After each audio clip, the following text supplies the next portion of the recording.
باسو الله گناہ معاف کړي.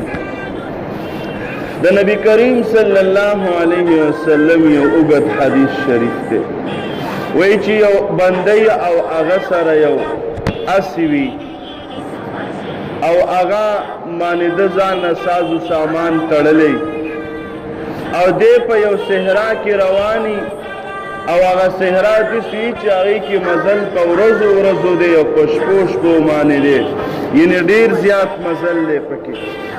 او دی بنده په دغه صحرا کې دله خوب ورشي، چې دله خوب ورشي نو دی راپاسي اوده شي، چې د خوب نه راپاسي چې وګوري د ده اس هم نه او د ده د خوراک څکا څیزونه هم نه، نو دی بنده ډېر زیات خفه شي چې اس خو پرېږدوه چې رانه لاړ، خو هغې باندې مې د خوراک څکا څیزونه او زه خو داسې ځای کې یم چې نه اوبه شته او نه ورکې د خوراک څه انتظام شته. وایي په ده باندې ټیم تېر شي، دی انتهایي تږی انتهایي وږی.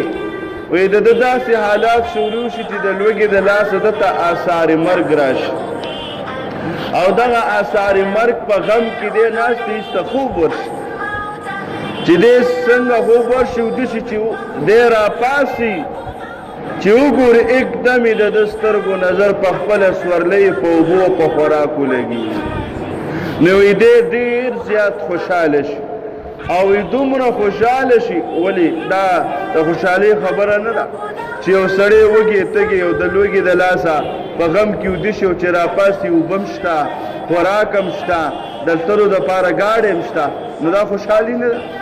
نو دی دومره خوشحاله شي چې دی وایي چې اللهم انت عبدي وانا ربک، ای الله ته زما بندی او زه د رب ما. خوشحالۍ کې دومره خوشحاله شي چې پوه نه شي، الله ته وایي ته مې بندی او زه د رب. وایي الله رب العزت چې کله څوک توبه وباسي، وایي الله وایي چې زه د دغې چې د خوشحالۍ د لاسه یم ځان ته رب یو ماته بنده وي، وایي زه د ده نه هم زیات خوشحالېږم. سبحان الله. چې څوک توبه وباسي د دغې سواریوال دغه سورلۍ والا نه هم زه زیات خوشحالېږم چې څوک وایي چې الله ما ګناهونه کړي، خطا مې کړي، رسا مې کړي، ظلم مې کړی، زیاتې مې کړی، د شپې مې کړی، د ورځې مې کړی، سهون مې کړی، قصدن مې کړی دی. الله جل جلاله زه معافي غواړم، ما معاف کړه. الله به موږ معاف کړي که نه؟ ضرور به معاف کړي.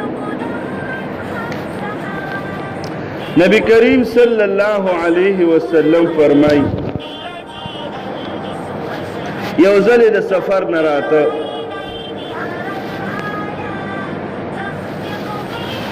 وایي چې رسول الله مبارک کله نظر واچو یو زنانه ده او هغه روټۍ پخوي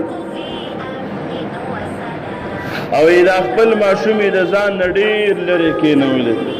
وایي رسول الله علیه السلام وفرمیل چې دا ماشوم ولې دومره لرې دی مور کېنولی؟ ټولو ورته یا رسول الله دا ماشوم د دې اور نه مور ځکه لرې کېنولی دی چې هسې نه دا ماشوم دې اور کې ونه سوځي. نو تاسو وایئ چې دې مور ته دا بچی ګران دی که نو؟ یا رسول الله ډېر ورته ګران دی، ځکه چې د اور نه د ځان نه کافي لرې کېنولی چې د اور تپ هم دې سوی ته ونه رسېږي. وی رسول الله صلی الله علیه وسلم وفرمیل چې د دې مور نه الله ته خپل بنده ډېر زیات ګران دی، چې دا مور دا خپل بچی د اور نه لرې کوي او لرې تې کېنولی چې ورته اور باندې ونه سوځي. چې الله رب العزت ته خپل بنده د دې مور نه هم زیات ګران دی لکه دې مور ته چې دا بچی ګران دی. او الله جل شانه نه غواړي چې زه خپل بندګان په اور کې واچوم او زه خپل بندګان په جهنم کې واچوم. وما ظلمهم الله ولكن كانوا انفسهم يظلمون. وی الله رب العزت په چا باندې ظلم نه کوي، لیکن دوی په خپل ځان باندې څه کوي؟ ظلم کوي. دې وجې نه انسان له سوچ پکاري او تمیز د ښه او د بد پکاري چې دا خو زه په خپله یو سړی دی او هغه په شاخ باندې کینی او هغه شاخ چې په کم ناست یو هغه کټکۍ نو دا خو اوس په خپل ځان سره ظلم کې که نه ته به داسې شاک ناست دی چې دا لګې او دا ختمېدو والا دی دا به اوس ته به راوغورځېږي نو دې وجې نه حدیث پاک کې راځي او په قرآن شریف کې مرادي فاولئک یبدل الله سیئاتهم حسنات بعضې وخت کې را ماشوم مور ته اکثر ماشومان بچی پور پلا ته ډېر ګراني بیا میندو ته ډېر هغوی ډېر صبر کوي دا ماشوم ته نه کله ویښته رانیسي کله ته یو ځای رانیسي کله بل ځای کله یې تنګوي او دا مور ورسره خاندي او دې معاف کوي دا ماشوم معاف کوي چې دی معاف کومه وی الله رب العزت چې د چا سره محبت پیدا شي داسې معاف کوي لکه دا ماشوم چې مور په